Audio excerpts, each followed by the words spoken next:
Hello students and welcome back to my channel Swati's Bio World. Dear students, last video में हमने पढ़ा matter, physical nature of matter and characteristics of particles of matter. और आज की इस video में हम बात करेंगे अबाउट क्लासिफिकेशन ऑफ मैटर। तो इस चैप्टर में हमने क्लासिफिकेशन पढ़ना है on the basis of physical state.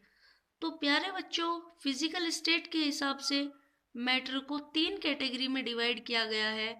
First is solid, second is liquid and third is gas. Solid का एग्जांपल होता है हमारा आइस, लिक्विड का एग्जांपल होता है वाटर और गैस का एग्जांपल होता है स्टीम और जो वाटर वेपर्स होते हैं।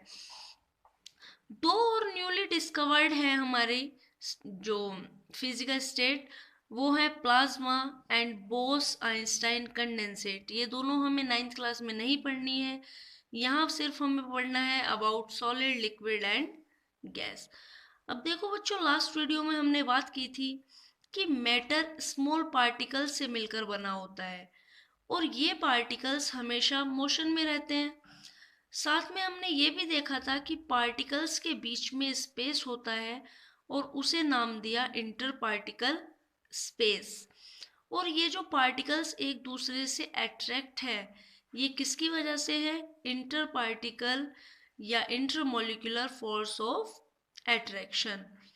अब ध्यान रखना बच्चों कि जैसे ही पार्टिकल्स क्लोज होंगे या यूं कहे कि इंटर पार्टिकल स्पेस कम होगा, तो इसका मतलब क्या है कि वहाँ फोर्स ऑफ अट्रैक्शन ज़्यादा है। अगर इंटर पार्टिकल स्पेस कम है तो इसका मतलब फोर्स ऑफ अट्रैक्शन ज़्यादा है, और अगर फोर्स ऑफ अट्रैक्शन कम है तो इंटर पार्टिकल स्पेस ज़्यादा है, क्योंकि फोर्स क्या कर रहा है? पार्टिकल्स को टाइटली बाइंड करके रख रहा है। अब अगर फोर्स कम है तो पार्टिकल्स टाइटली बाइंड नहीं होंगे, तो क्या होगा? उनके बीच में जो स्पेस है वो बढ़ जाएगा।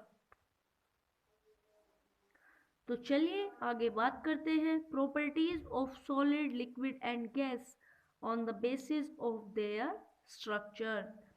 सबसे पहले पढ़ते हैं सॉलिड। तो इसमें हमारा फर्स्ट पॉइंट है कि solid have fixed shape and fixed volume. कि सॉलिड में क्या होता है, जो इंटर पार्टिकल स्पेस होता है वो बहुत कम होता है। अब इंटर पार्टिकल स्पेस कम होने का मतलब है कि वहाँ फोर्स ऑफ अट्रैक्शन बहुत ज़्यादा होगा, और इसी वजह से इंटर पार्टिकल स्पेस कम है, क्योंकि जो फोर्स है उसने वहाँ पार्टिकल्स जो है उनको टाइटली पकड़ के रखा है, इस वजह से वहाँ इंटर पार्टिकल स्पेस कम है। यहाँ देखिए कि पार्टिकल्स क्या है, एक दूसरे से टाइटली बाउंड है, इनमें इंटर पार्टिकल स्पेस जो है बहुत कम है, नेग्लिजिबल है। अब पार्टिकल्स की हमने एक कैरेक्टरिस्टिक्स पढ़ी थी कि जो पार्टिकल्स होते हैं वो हमेशा मूव करते रहते हैं। तो अब हम इसमें देख रहे हैं सॉलिड में कि इंटर पार्टिकल स्पेस बहुत कम है, तो इसका मतलब है कि वहाँ पर जो मूवमेंट है पार्टिकल्स का वो नहीं होगा, क्योंकि पार्टिकल्स को मूव करने के लिए स्पेस चाहिए और वहाँ पर इंटर पार्टिकल स्पेस बहुत कम है। तो जो पार्टिकल्स हैं सॉलिड के वो क्या करेंगे? अपनी ही मीन पोजीशन पर मूव करेंगे।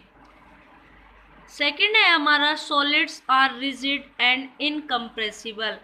अब क्योंकि सॉलिड में जो पार्टिकल्स हैं वो क्लोजली पैक्ड हैं एक डेफिनेट ऑर्डर में, और इंटरमोलिकुलर स्पेस जो है, इंटर पार्टिकल स्पेस जो है बहुत कम है, तो इस वजह से सॉलिड्स कैसे हैं? रिजिड है, ठोस है और इनकम्प्रेसिबल है, उन्हें कंप्रेस भी हम नहीं कर सकते। लेकिन एक एग्जाम्पल है इसका कि जो स्पंज होता है वो कैसा है? सॉलिड है, लेकिन उसको हम कंप्रेस कर सकते हैं। स्पंज में क्या होते हैं? स्पंज में पोर्स होते हैं और उन पोर्स में क्या होता है? एयर फिल्ड होती है।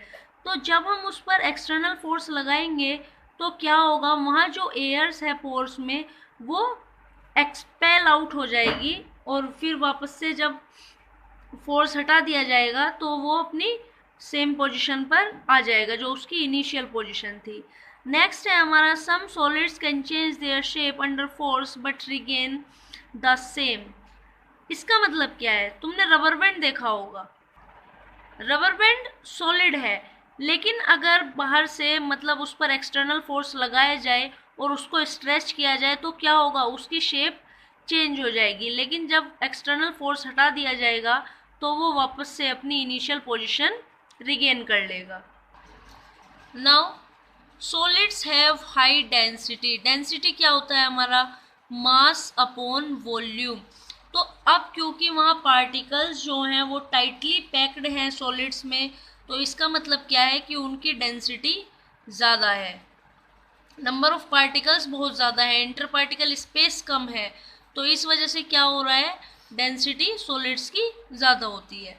नेक्स्ट है solid do not flow. Solid flow नहीं करते, क्यों? क्योंकि उनमें जो पार्टिकल्स में जो inter molecular force of attraction है वो बहुत ज़्यादा है।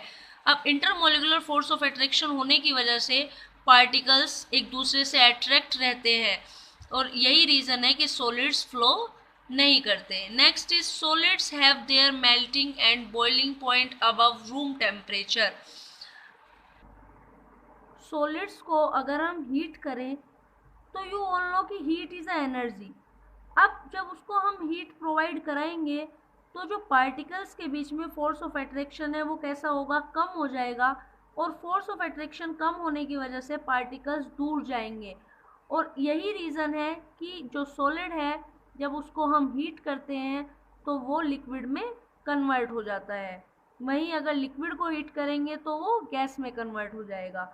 अब दूसरा है कि अगर हम सॉलिड को कूल करें तो क्या होगा, कूल करने का मतलब है कि जो हीट है जब वो लिक्विड में कन्वर्ट हुआ था अब हमें उसे कूल करना है, तो इसका मतलब क्या है कि हम जो हीट हमने दी थी उसे हम वापस ले रहे हैं। और वापस अगर हीट हम वापस ले रहे हैं तो उससे क्या होगा कि जो फोर्स ऑफ अट्रैक्शन है वो बढ़ जाएगा और पार्टिकल्स फिर से क्लोज आ जाएंगे। So solids have their melting and boiling point above room temperature. Next is solid do not show the property of diffusion.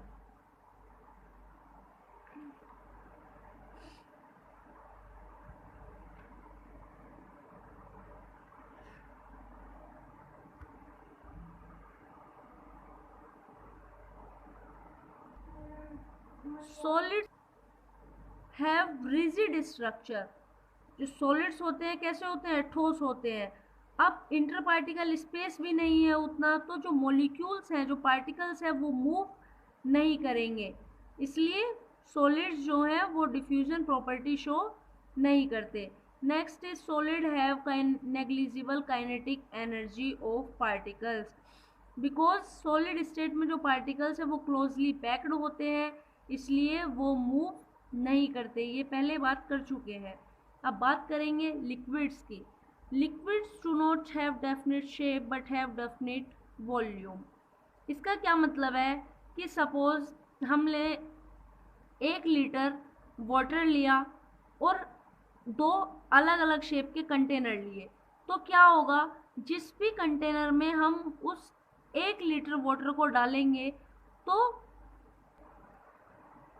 उसी कंटेनर की शेप ले लेगा, लेकिन वॉल्यूम जो है वो डेफिनेट रहेगी। अगर 1 लीटर वाटर लिया है तो उसको किसी भी कंटेनर में हम रखेंगे वो 1 लीटर ही रहेगा। So liquids do not have definite shape but have definite volume. Next, they have low density. Liquids की जो डेंसिटी होती है कम होती है कंपेरेटिवली टू सॉलिड, क्योंकि जो पार्टिकल्स होते हैं लिक्विड में वो लूजली पैक्ड होते हैं। अब इसका एक एक्सेप्शन है, तुमने देखा होगा कि आइस जो है वो वाटर पर फ्लोट करती है। आइस क्या है हमारी, सॉलिड है, जबकि वाटर है लिक्विड। हमने सॉलिड में पढ़ा कि सॉलिड की डेंसिटी ज़्यादा होती है। अब अगर डेंसिटी ज़्यादा है तो इसका मतलब जो आइस है हमारी उसको वाटर में सिंक हो जाना चाहिए था, लेकिन वो वाटर की सरफेस पर फ्लोट करती है। रीज़न क्या है, क्योंकि जो आइस होती है वो कैसी होती है, पोरस होती है। उसमें क्या होती है, पोर्स में एयर प्रेजेंट होती है और एयर उसे क्या बनाती है, वाटर से लेस डेंसर बनाती है, उसकी डेंसिटी कम हो जाती है कंपैरेटिवली टू वाटर। इस वजह से जो आइस है वो वाटर की सरफेस पर फ्लोट करती है। नेक्स्ट इज कि liquids are slight compressible. Liquid generally flow easily. Liquid में क्या होती है, फ्लूइडिटी होती है, वो फ्लो कर सकते हैं क्योंकि जो पार्टिकल्स हैं वो लूजली पैक्ड हैं, इंटर पार्टिकल स्पेस काफ़ी ज़्यादा है, इस वजह से जो लिक्विड्स के जो पार्टिकल्स हैं वो इजीली फ्लो कर पाते हैं। Next is liquids have their melting point below room temperature. अगर रूम टेम्परेचर से कम टेम्परेचर दिया जाए तो लिक्विड्स जो हैं वो सॉलिड में कन्वर्ट हो जाते हैं। वहीं अगर उन्हें रूम टेम्परेचर से ज़्यादा टेम्परेचर हम दें लिक्विड्स को तो वो कन्वर्ट हो जाते हैं into gas. Next is particles in liquid state can easily diffuse.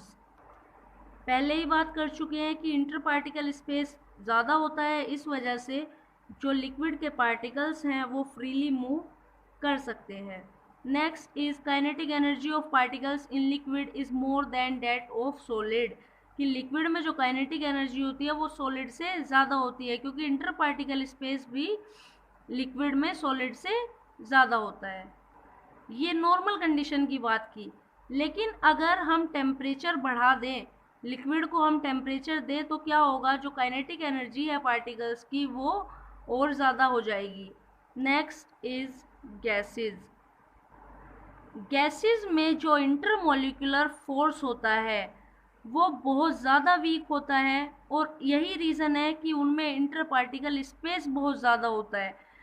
So gases have no fixed volume and no fixed shape.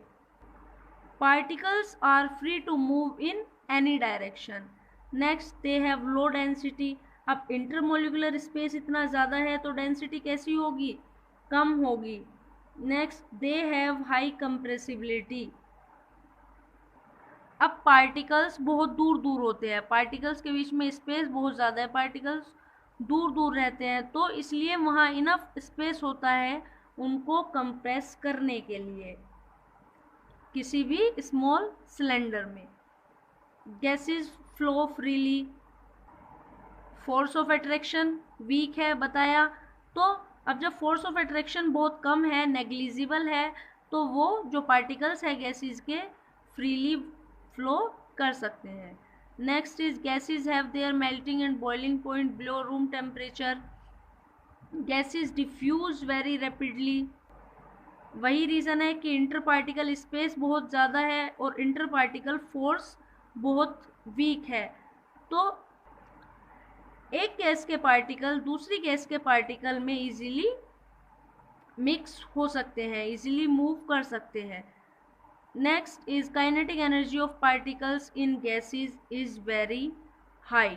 जो मॉलिक्यूल्स होते हैं गैसीज स्टेट में वो रैंडम मोशन में होते हैं इन ऑल डायरेक्शन, वो किसी भी डायरेक्शन में मूव कर सकते हैं।